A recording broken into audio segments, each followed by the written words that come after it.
Hello. Hey, this is Michael Pilarski from the Global Earth Repair Foundation, and this is another one of our Earth Repair video series. And today we're going to talk about how to do ecosystem restoration and earth repair. And of course, it's really going to be just a barest introduction to something that is a lifelong study, and it will only cover some aspects. But this is some of the synthesis that I've come to after studying this topic. I've been working on this for 40 plus years, the study of earth repair, ecosystem restoration.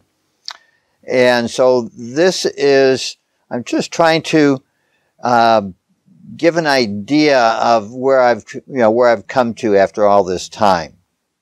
So this talk is about terrestrial ecosystems, and this isn't really about aquatic ecosystems or marine ecosystems. I can't talk about that. We should get Dr. Thomas Garreau to talk about that. But I'm most familiar with land system. And one of the things that when people hear the term ecosystem restoration, almost everybody automatically thinks, how are they going to replant the native species? How are they going to get back the native species? So I'd like to make a point right away that ecosystem restoration can be done with 100% native plants or 100% non-native plants. In actuality, in almost all cases, it's a mixture of both. So what do I mean when I say it can be 100% non-native plants? Well, that will become clearer as the talk ensues. So there are a number of things we can be aiming to restore. One is the native species diversity, and that is a commonly thought of. So how do we restore the native species that on a site that have disappeared? How do we get the full complement of native species? But we can also talk about how do we restore the structure of the site. In other words, let's say it's a forested site or historically was forested, and we want to restore the forest. We could produce a forest of non-native plants, non-native trees and shrubs, etc., that fulfill the structure of the forest, similar to what the old structure was. So we can restore structure to grassland prairies, shrub semi-arid shrub steppe ecosystems. We can say that we can restore deserts. Most deserts are highly degraded compared to their pristine condition, you might say, back in the good old days before humanity appeared on the scene. So restoration of deserts and desert ecosystems, all ecosystems, almost, somewhere around 80% of the ecosystems on the planet now have been pretty degraded by humans. The biggest chunks left are the boreal forest and some high mountain areas. But most of the land where humans are has been degraded. And so how can we restore structure, species, but we also need to restore function? And that is really the crux of it. How do we restore a fully functioning ecosystem? And so that means that all the functions of the ecosystem have to be met. And here's a number of functions. You need to be photosynthesizing, capturing sunlight, turning it into plant matter, which then turns into birds and mammals and microorganisms. But the photosynthesis is the principal driver. That's one of the main things one of our functions is capturing that sunlight. And then there's nutrient cycling. Once you have built up organic matter and you have trees and shrubs, there needs to be things that decompose them. So you need decomposers, shredders, arthropods, things that will break up the dead plant material and recycle the nutrients. So you need a whole function of nutrient cycling. You want windbreaks in the system. So all plants provide some degree of wind ablation. But of course, a small little plant that high is not going to cut the wind much, but you get a whole forest of 100-foot trees, you're really starting to cut the wind. So there's wind abatement is one of the functions. Habitat, that's food, that's places to live. all the habitats. The more habitat niches you can create in a system, the more complex the ecosystem can become. So if you've got a relatively flat piece of ground, can you make it more uneven? Can you throw up humps? Can you make holes? How can you diversify the habitat as much as possible? A function of water infiltration and holding water on the landscape and infiltrating water in the landscape is a big function. Nitrogen fixation. How is nitrogen going to get fixed in the ecosystem? And that can be nitrogen fixing plants, nitrogen fixing azobacters and microorganisms and blue-green algae. It can be, there's lightning is another source that you don't have a whole lot of control over. But what can you do for nitrogen fixation? And then as you get more and more life forms, there needs to be predation to keep things in checks and balance. So the functions of all the checks and balances. There's herbivory. There's things that eat herbivores. There's things that take out top carnivores. There's all these checks and balances in the system. There's shading of the ground, and the more shading that you get of the ground, the less evaporation, evapotranspiration goes down, what is creating mulch on the ground. So those are some of the functions that a fully functioning ecosystem needs. And how can we do our ecosystem restoration and earth repair techniques to help nature achieve all of those functions, a fully functioning ecosystem? So we're going to look at what does nature do over time on a site, because we're trying to, and we wouldn't necessarily say mimic nature, we're actually trying to assist nature, we're trying to work with nature. Nature is doing most of the work. Humans like to take all the glory, ecosystem restorationists that we are, but nature actually is doing most of the work. But we can assist that work with timely applications of labor and some resources. So the goal in ecosystem restoration is how little effort on our part or outside inputs is it necessary to really get nature kicking over on its own angles and doing its own thing, and we are just assisting rather than calling the shots. So here's some of the things. Left to itself, nature over time covers bare ground. It maximizes the amount of plant cover on a site, and we'll go into more detail. It builds fertility. It sequesters more carbon, increases biomass on the site. It infiltrates water and increases water retention on the site. And the species diversity increases over time. The height of the forest canopy increases, or the canopy of whatever is there increases over time, and the rooting depth of this system increases over time. And even more important than species diversity is that as time goes on in an ecosystem, the amount of interactions, the complexity of the relationships between the life increase far more than the exact number of species. And so over time, the complexity grows. So those are all the things that we can assist nature that we're going to try to do. So let's look at each of those in turn. Rooting zone. Some plants have deep roots and some have shallow roots. We all know that. And the goal on any site, I guess, is what are the deepest rooting plants that we can get on that site? Some sites, of course, can handle a deep rooting zone. There's areas that have high water tables, and the root zone is actually limited to that water table. And water tables will fluctuate and go up and down. So roots may be able to go into, for a little ways and then be pushed back in the next high rainfall event or a high groundwater event. So there's rooting zone limitations due to water, sometimes to bedrocks. There's different kinds of bedrock down there. There's bedrock that has fractures that go into the ground vertically, and roots can go quite a ways down into those vertical cracks. Some have horizontal cracking patterns, and some have just like really, roots are not going to get into there at all, or very, very slowly. Pohoihoi lava from the Big Island. That's a type of lava that has very granular or very tight structure, and it's almost impenetrable. Over time, roots and microorganisms etch away rock, but it's very slow etching away the rock. But nature, as in most degraded sites, we've lost a lot of species, including a lot of the, oftentimes, if we've lost the forest, we've lost the deeper rooted species.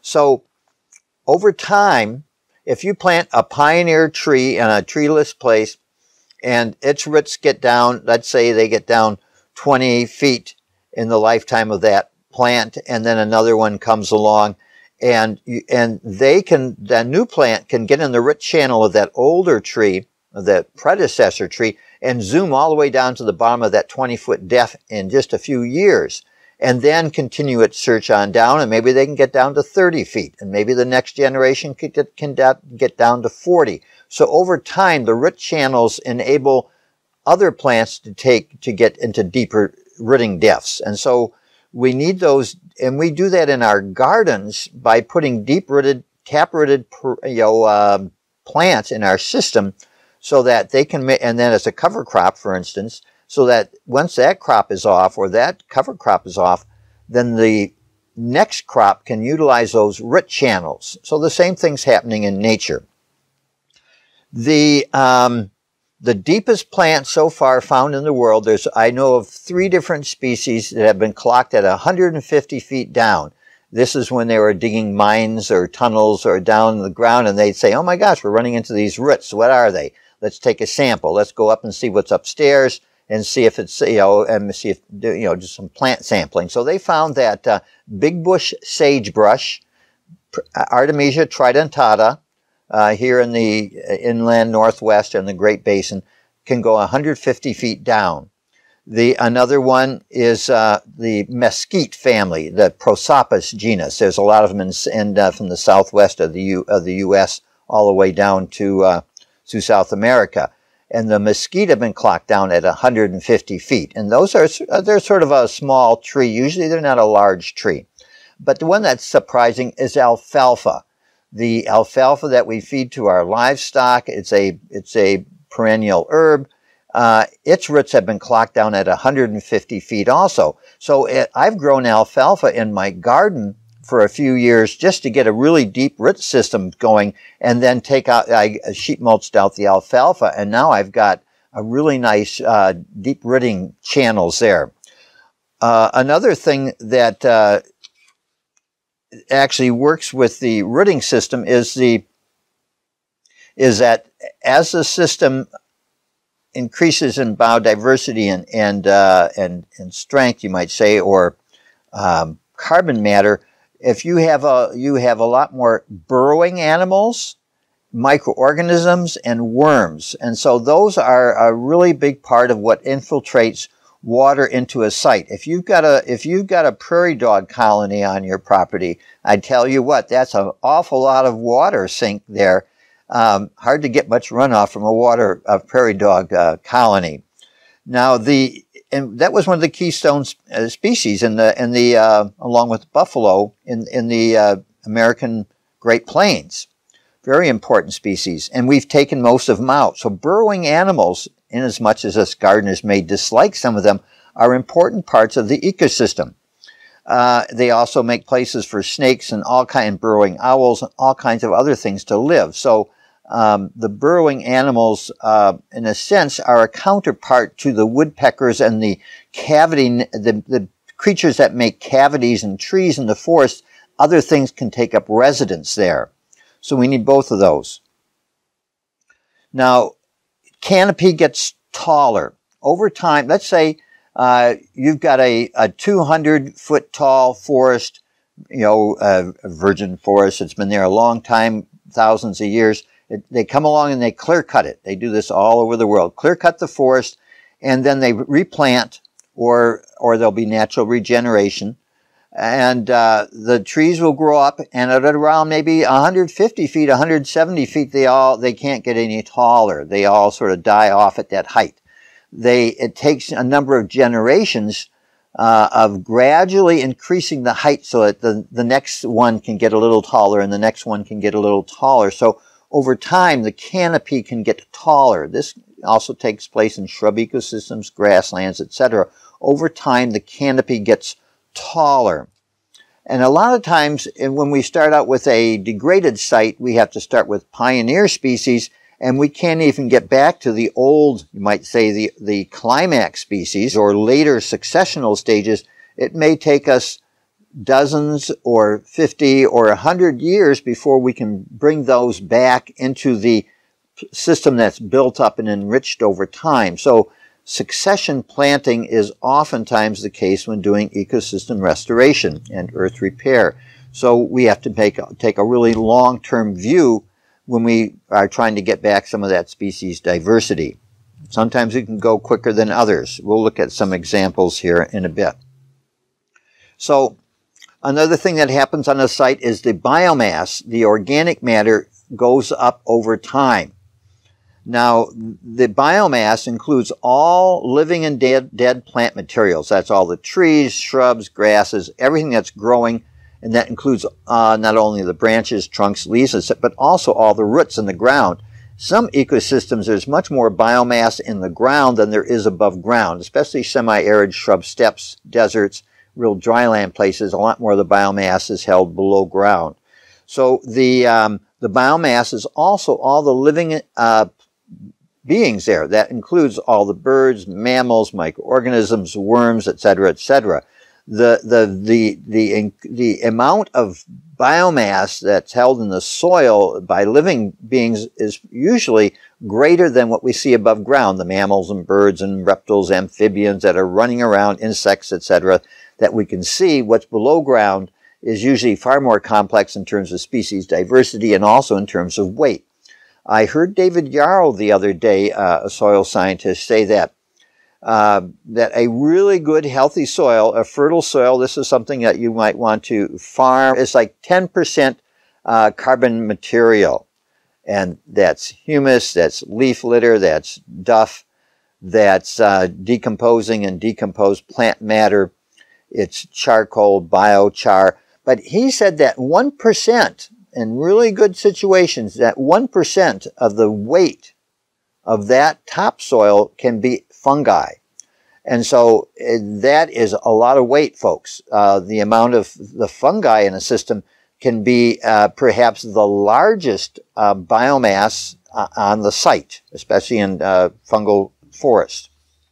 So the highest biomass per acre measured on the planet is here in the Olympic Peninsula, where I'm sitting right now, at the Hoh Rainforest, has been clocked in at over 400 tons per acre. That's the largest amount of biomass per acre. And this is, quite a bit larger than anything you'll find in a tropical rainforest.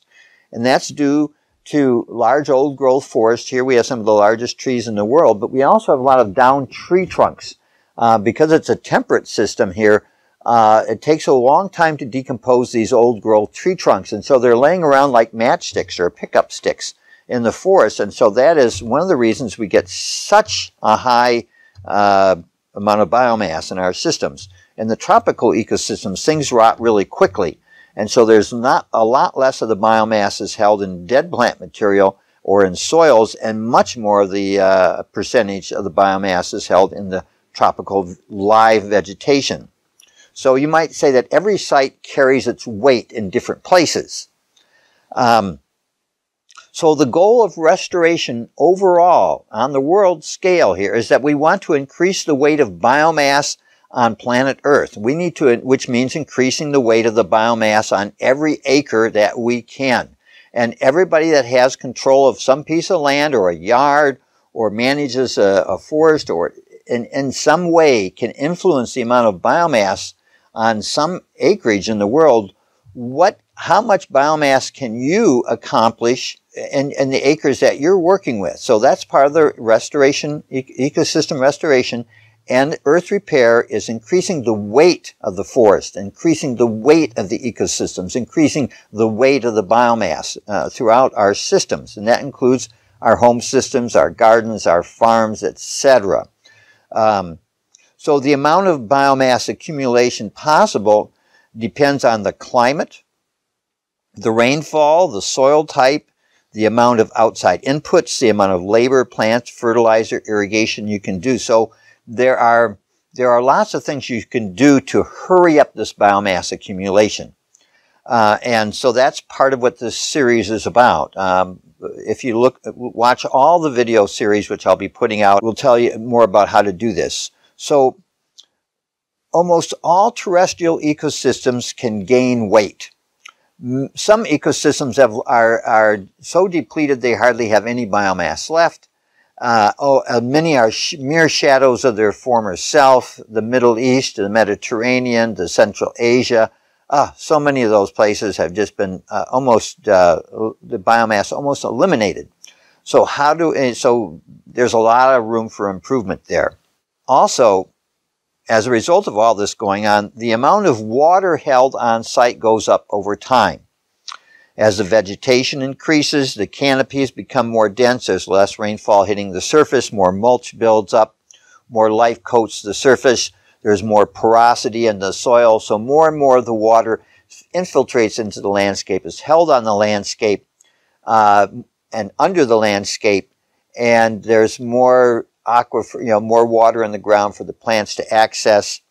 And the video series video I did on retaining water in the landscape gives a lot of strategies for how to retain water in landscapes. So we can work with nature and plus use some techniques and strategies and technologies so that we can really start holding a lot more of the water on the landscape. And that, of course, will lead to more vegetation, and that leads to more water, etc. So it's this loop that just keeps going up and up. And as this system goes on, more and more springs will appear, and the water cycle will be much more whole. There'll be a lot more, there'll be more water delivered into the atmosphere, which becomes then rain further downwind. So the amount of rainfall in the world will increase as we do this on this sort of global scale. Okay, and then species diversity goes up over time on a site. This is just sort of a natural thing. As the site gets richer, more things can move in. There'll be more and more habitats, more niches. And in our early days of ecosystem restoration, a lot of times we're planting seeds, we're bringing in plants, and that provides the basis of the life. But we can also introduce soil microorganisms, we can introduce worms, we can introduce fungi, we can introduce mammals, reptiles, amphibians, birds, etc., etc. But for the most part, most humans we're just going to be content with just bringing in small things. It's going to be a long time before we bring in grizzly bears into certain habitats. You need some really big ecosystem restoration. So, but we can bring in little things. Salamanders or toads or beneficial insects. Now, I say this tongue-in-cheek in a way because even though we do some of this types of restoration, most of this happens naturally. An example, they developed a system of restoration in Philippines called rainforestation farming. You can look it up online, rainforestation farming. I don't think it ever got hugely famous.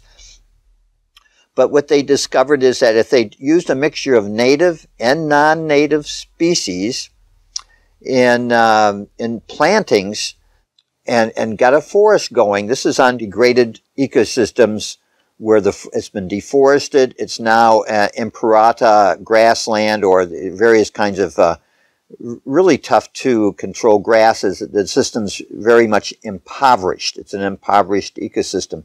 So they plant the trees, native and non-native, so that it can support the small landowner, the small farmers. In other words, they're not saying, small farmers, you must stop utilizing your land. They're saying, small farmers, if you do this right, you will have more and more crops, more and more food, more and more income. And so they were working with farmers to restore ecosystems and feed the farmers and create economies.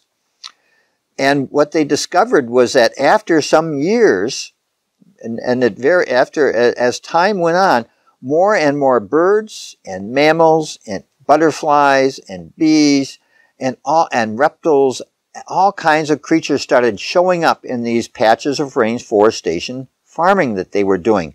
So nature found the niche and moved in. Those birds flew in. The spores from those fungi and those microorganisms flew in.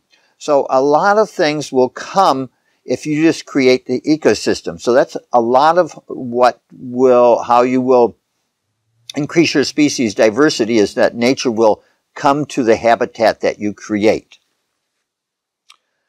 Of course, we have to be careful with our inoculations, and it's like, oh yes, one size fits all. We'll just create this a microorganism inoculation kit, and we'll just ship it all over the world, and everybody can inoculate their ecosystems with the same microorganisms. Well, that's not going to be good things, folks. That's a type of biological imperialism there. So what we need is the work of the Korean natural farming people, who first they developed something called effective microorganisms, which they did ship around the world. But then they said, oh, well, let's do indigenous microorganisms. So they call it IMO. And so there's a way of taking your indigenous microorganisms and proliferating them, and then taking them back out into the environment and spreading them around. So in other words, you're inoculating with your indigenous organisms as much as possible. And when we get to plants, we'll look at the plant genetics as well.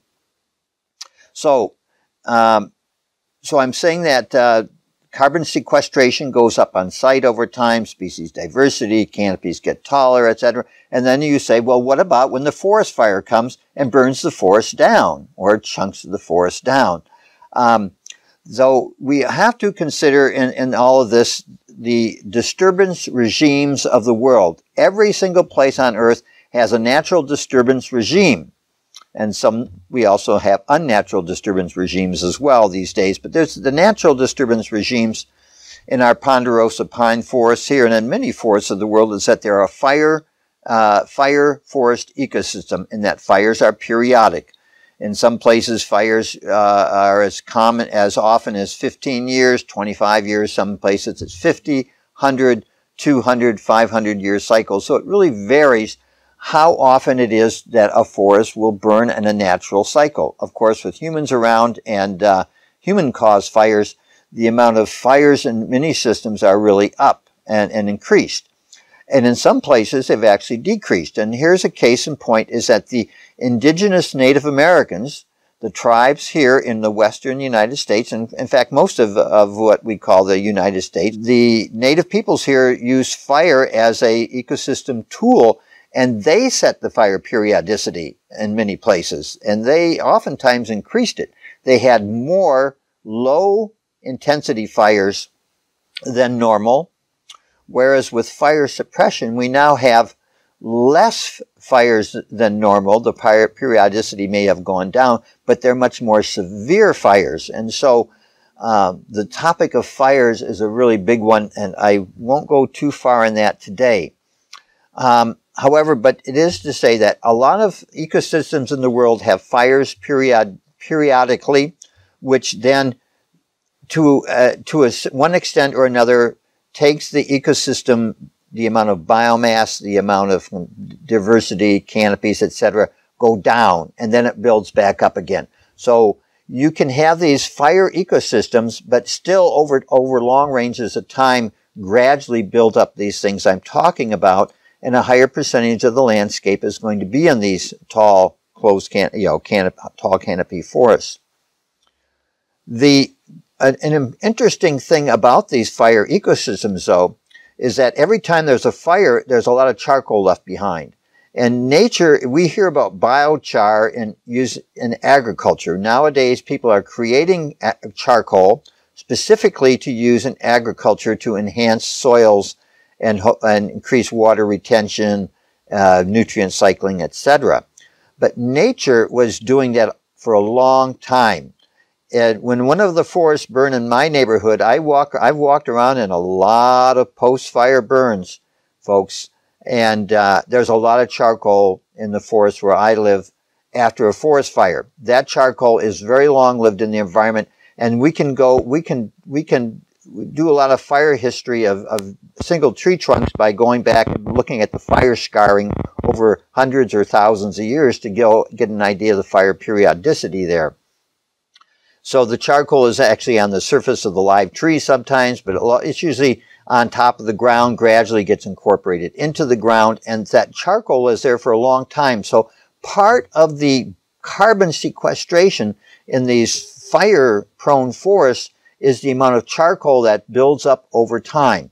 And the same thing happens in a lot of our grassland prairie soils. There's a lot of forest fires in the Midwest, the tall grass prairies of the Midwest had some of the highest carbon rates in the world. They had incredible 10% and even higher percents of carbon, just rich, deep topsoil. Oh, the settlers were so happy when they got there. So tall grass prairies are also prone to periodic fires, and Native Americans set a lot of those as well in our historic, in that historic past. And every time there's one of these grass fires, a thin layer of charcoal is laid down. And then over time, the grass grows through it. And it works, and water takes it down into the soil and worms, etc. And so that charcoal percolates down there. And so you now have prairie soils that are 3 feet deep that are just laced. Up to 50% of the carbon in that prairie soil, that deep black prairie soil, is going to be carbon from that past fire. So you might say that fire is a double-edged sword. It's taking, and it's also adding in a way. So there's a lot. Well, maybe we'll have to have a special session on fires sometime to go into this in more depth. So we're on disturbance regimes. So other big regimes that really change ecosystems and bring them back to a lower state is wind, hurricanes, tornadoes, microbursts. Various kinds of winds blow down forests or damage ecosystems, and then they have to, start up again. But then, of course, there's a lot of down wood laying around, and that feeds the next system. It's way different than logging, where you haul most of it away. Volcanoes, earthquakes, landslides, avalanches, all these things are going to affect ecosystems and bring them closer to that, to a point where they need to rebuild. Insect pests are also one of the things that change ecosystems over time. And floods are big in some parts of the world, and droughts. Prolonged periods of droughts, let's say 10 years of drought. Some species are going to die in that system. Some of the plants are going to die, maybe some of the taller species of trees, etc. So you then have to rebuild from that. So in some places, there aren't hardly any disturbances like this, but eventually a tree gets old, big old trees die from one reason or another and fall over eventually, and create a tree well, a well of light in the forest, and so single tree disturbance regimes. So when we think about ecosystem restoration, we should always also consider what is the disturbance regime for our area? How are we going to interface with that? Okay, so now we've looked at functions. We've looked at what nature is trying to do on site, and we're trying to help her, and we looked at disturbance regimes. Now let's look at a sort of a step-by-step. What do you do if you're going to do some ecosystem restoration? Now, I'm going to go at this from a standpoint of trying to restore a native plant ecosystem in as much as possible, which is oftentimes the goal of a lot of ecosystem restoration projects. And a lot of ecosystem restoration camps out there will be trying to do this to some extent. So, step by step. Ecosystem restoration camp has just moved on to, let's say, a couple 100-acre site that's degraded, and they want to they want to improve the site with all these things. Now, first of all, make a plant species index for your site, or make a plant species list for your site. Go out there and find every single plant that you can. And if you don't know what it is, make up a name and give it that name. and keep track of it until some expert comes along and can tell you what that species is. So over time, you can't find all the species on site in one visit. In many ecosystems, especially in the temperate zone, there's ephemeral spring flowers that pop up and flower and then die and then go back to the ground. And in the fall, you can't even see them anymore, or maybe some withered up stems, and you have to identify from withered up stems. But at any rate, you have to go to a site over you might say all the periods of the year, over extended years, to gradually build up a complete species index. Of course, if you have a really good botanical crew to hire, you could do it really quickly. But generally speaking, it's going to take time to gradually increase your species list. And be really careful when you make this species list to include all the weeds. A lot of people say, oh, I just want to know about the native plants. But no, you should know all the weeds on the site, all the invasive plants. A lot of people don't even know which ones are native or which ones are invasive non-natives, but you should determine that. And usually the goal on any site is to reduce the amount of non-natives and to increase the amount of natives. They increase the amount of total coverage and the total number of species. Eradicating weeds may be easier said than done. Some weeds we will probably have to live with for the foreseeable future. It is possible to eradicate some weed species, but let's say dandelion, for instance, you may decide that, look, we're not going to try to eradicate dandelion on our site. For one thing, it's a nice species to have around in many ways, and another, it's almost impossible to eradicate. So may not spend a whole lot of dollars trying to do that one. But if it's a diffuse knapweed and there's not many of it on site, or let's say, there's some weeds that are there's not many on site yet, that's the time to really try to take them out and see if you can actually eradicate that new weed, so to speak. Or weeds that there's not many, or ones that are particularly troublesome. Let's say you have poison hemlock on your site, which is very toxic, and you don't want it, and it's non-native to your site, and you want to get rid of it. You can work on that one over a period of maybe make a 10-year plan that you are going to get that one out of there. So, and there's also, what are the uses of the non-native weedy species on site? So while you're trying to eradicate them, you might want to eat them or sell them or make use of them. Or how can you take advantage of the weeds? And I happen to have in back of me here, this is my bookshelf on books on weeds. I study weeds, and mostly weeds in the temperate zone. I study the uses of the weeds.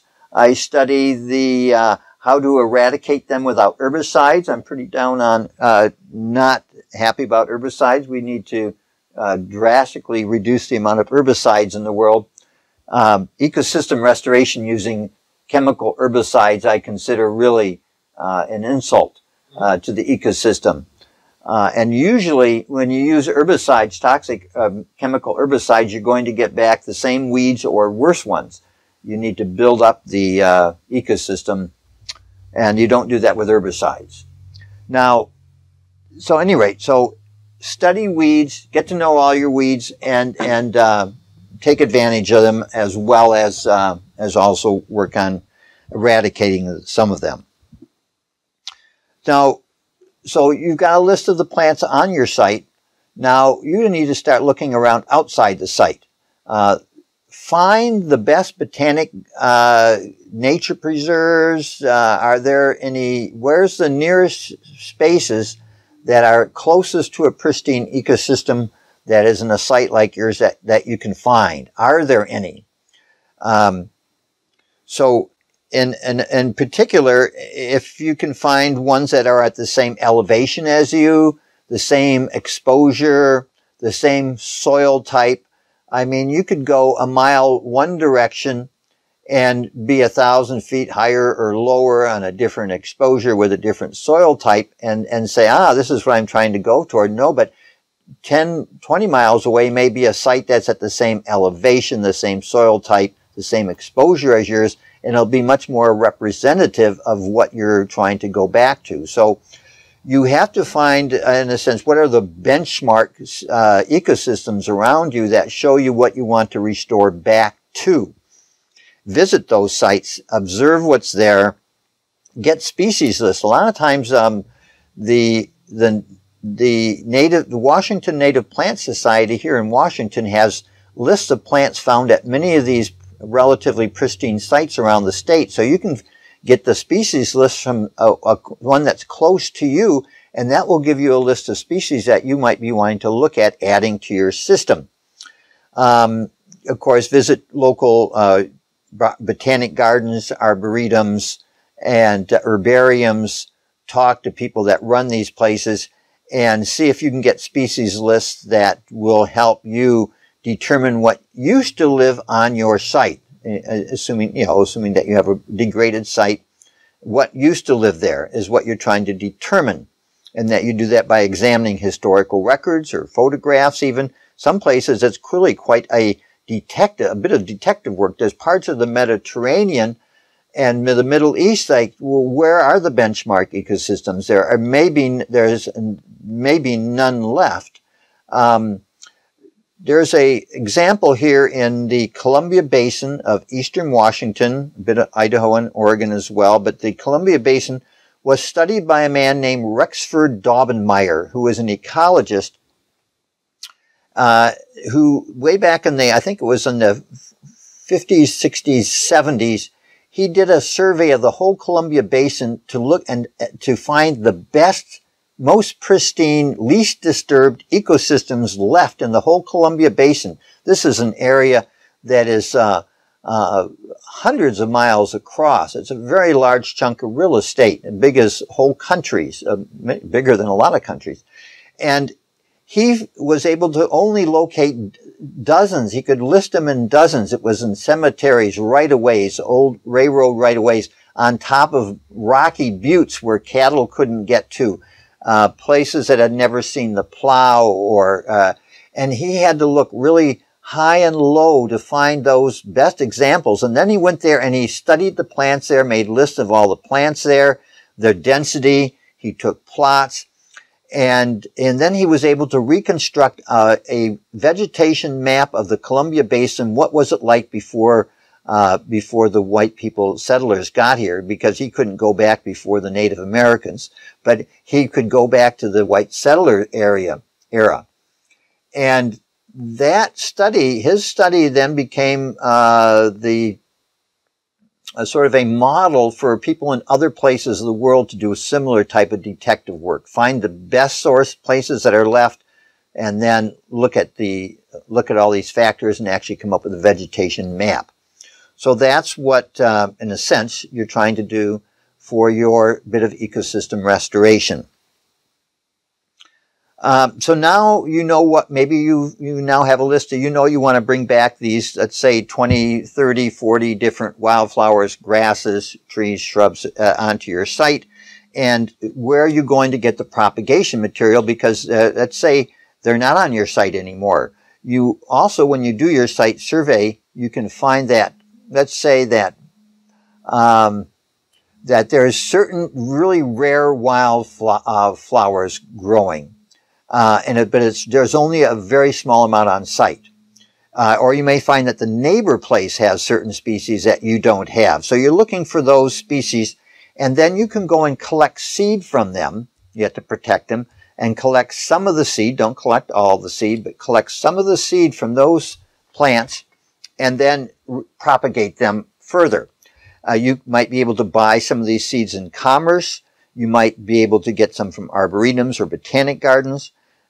You might be able to travel to some of these less disturbed ecosystems and collect some seed judiciously, carefully, so that you don't want to harm what's already there. So you take small amounts of seed that you've gathered, and then you grow them out on your site. You create a tilled piece of ground usually, and you're going to grow them out. An annual, of course, can grow out 1 year. A perennial herb might take several years before it seeds out. Grasses may take several years. Trees may take even longer. But you start growing these things, and you increase the seed. And when it comes to a annual or a short-lived or a herbaceous perennial that makes seed every year. One year you grow it out and you have, maybe you can get an ounce. The next year you grow it out and maybe you can get several pounds. You grow it out again and maybe now you have 100 pounds of that seed. You can quickly bump that up if you're a good grower. So then now you have enough seed. You can go out and really start doing some seeding in your system. You can start propagating things. Some things you need more seed than for others. Like tree seed, you may not need too much. But if it's an annual, small annual flower like Phacelia linearis, you're going to need quite a bit of seed if you're going to try to do acres of it. So you increase your seed, and then you have to go and plant the seed or the plants into the environment. And you may have to do erosion control techniques. Let's say you have a lot of erosion on your site and water's washing away the soil, any seeds you want to put in. So you might have to do some erosion control before even doing the seeding. And one of my talks on this video series is how to do plant establishment in ecosystem restoration. Okay, so now you actually are starting to get more plants in the system, and you have to maintain them. It's one thing to plant seeds, it's another to have them succeed, especially trees. You hear all the time of big tree planting projects where they plant 1 million trees and they're all so happy, but 995,000 of them die within 5 years. Well, not so good. Better to plant 50,000 trees and have 45,000 of them live. So the thing is you want to actually be able to, in a sense, do adequate maintenance for the amount of planting that you're doing. That might mean, in the cases of trees, mulching them. It might mean protection from grazing. It might mean insect protection, etc. Supplementary irrigation in a drought year.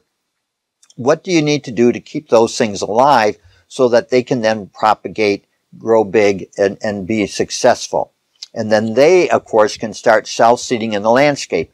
One of the great places to actually start in a landscape is up on a hill or on upper slopes or something. If you can get a 1/4 acre more near the top of a slope established with lots of nice native plants going off, the seed rain from that tends to move down slope. Seeds move up slope as well, depending on whether they're moved by animals or wind or water. But as a general rule, seeding tends to move faster down slope than up slope. So if you make a number of centers of genetic diversity in your landscape, they will start expanding and over time and eventually link up to one another. So you can just start by making sort of like having beachheads, and then from there, nature itself can help that regeneration go. I'd like to mention here a couple ladies called the Bradley sisters. The Bradley sisters lived in a suburb of some Australian city. I can't remember the details. I think it was Joan Bradley was one of them, but they're famous in Australia. And what these sisters, elderly ladies, did is they decided they were going to do some ecosystem restoration on a hillside near them that had some native plants, native wildflowers, but also had a lot of invasive weeds. And so they went out there, they marched out there with teaspoons. That was their tool of choice. They went out there and they dug out these little seedlings of the non-native invasive plants and left the native ones. So they took a small area, maybe the size of this room one year, and dug out all the little non-natives with their teaspoons. And the natives took up a little more space, grew a little bigger. And the next year, there was less invasives, and so they had to go the next year and take out more, but there was less to do. So then they were able to take on another half of a chunk of another area, and then take out the first year invasives. And then the third year, there was even less invasives in that first year. And so over time, they were with the same amount of effort yearly, they were gradually able to convert the whole hillside to just native wildflowers without the non-natives. And they became famous for it. They had a little booklet. And so the Bradley sisters system of ecosystem restoration is just if you can just gradually eliminate the non-natives and let the natives have the space, is one strategy, so to speak. So, at any rate, I think we're getting close to the end of this. We started establishing these different native plants on site. We're increasing the species diversity. It's gradually making more mulch. The canopy is getting taller. There's more biomass building up, and more species are moving in, other types of species, and things are going well. We're on a upward curve. And when we're in this kind of a situation, then we can start thinking about successional planting. Let's say it was a tough site to start with. We had to start with a lot of pioneer species. 15, 20, some years down the line, you can start planting in the native climax species, and over time even increase it even further. So it's a long-term affair. It is also possible. Okay, so actually, what I want to talk about next is I'm going to give a few examples from Australia. So there's a guy in Australia who had a patch of pasture in the temperate zone of northern New South Wales, and he wanted to restore it to native forest. But it was really sunny, dominated by grasses, so he planted a bunch of non-native pioneer trees and shrubs, trees primarily, fast-growing, tough trees, and put them relatively densely, and they grew really well, and pretty soon they created shade, started shading out the grass, and shading the site, creating cover, a windbreak. And then he planted in the rainforest climax species underneath them, and he did this like only in the third year. And because of the shade and the shelter, the native climax species were able to grow, and eventually he cut out the non-native pioneers and was left with a climax rainforest species. So he was able to convert over to a climax species rainforest. It was going to take a while before it became a tall rainforest, but he had the species assemblies within 4 years or so. Now that is really fast successional planting, folks. We can't do that in a lot of places. Another case in point from Australia, they put in a lot of tree plantations all around the world. There's a lot of tree plantations going in, and they were doing tree plantations of in this case it was hoop pine, Araucaria cunninghamia, I believe. And it was not native to the area. It was, in a sense, it was native to another part of Australia, and they planted plantations of it for timber. And it was going to take 35 years, 50 years before they were going to come along and harvest that timber, take that, clear cut that forest. But what they discovered that in the meantime, while they were waiting for it to be harvested, all these non-native shrubs and other trees started seeding in, and non-native species of animals, et cetera, et cetera. So it became a real functioning forest, and the native species moved in under the non-native species. And so eventually, when they cut that out, if they just let it sort of go to natural regeneration, they're going to go back to more of a native ecosystem.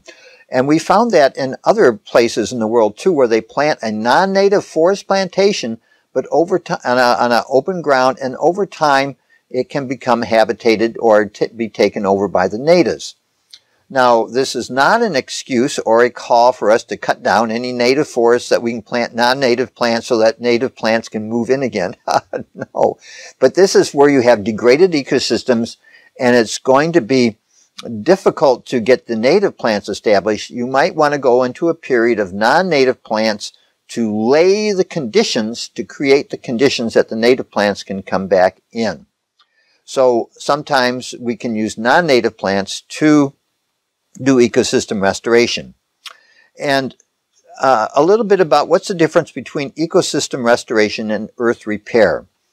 Ecosystem restoration, immediately you think of you're trying to restore something to an original state, and you're focused on the structure and the species diversity. Whereas in earth repair, we're trying to, you might say that's more like for the layman, that's for the people that have yards or farms. They don't really want to live necessarily in a native ecosystem. They want to eat they want to eat peaches and carrots and beans and rice or whatever, that they want to have their living there. They want to live in that spot. But if they can create a fully functioning ecosystem and eat their supper and get their income at the same time, that to me is earth repair. In a sense, we're not aiming for a pristine ecosystem with people now not living there. Some people think that ecosystem restoration is to create habitats where people leave and never go back except to visit or study. Earth repair is more, you might say, helping fully functioning ecosystems develop, but at the same time, people can live there and get what they need as well. So it's nature living, humans living in harmony with nature in that spot. So there's a little bit of difference. And so whether you're aiming for ecosystem restoration in a pure ecological sense, or if you're aiming for earth repair, where you create a much better ecosystem with more carbon sequestration, etc., where you live, those are both valid approaches, and we need a lot more of both of them going on in the world today. I hope that this talk has given you some ideas on the different parameters and some different things to think about. This is just a bare scratching of the surface, folks, but it's been fun talking to you. I hope this is useful to the ecosystem restoration camps movement and earth repair people out there around the world. And so this is Michael Pilarski signing off from the Global Earth Repair Foundation. We're on the Olympic Peninsula of Washington State in the Pacific Northwest of North America. So do be well and do something to make your ecosystems gain more weight.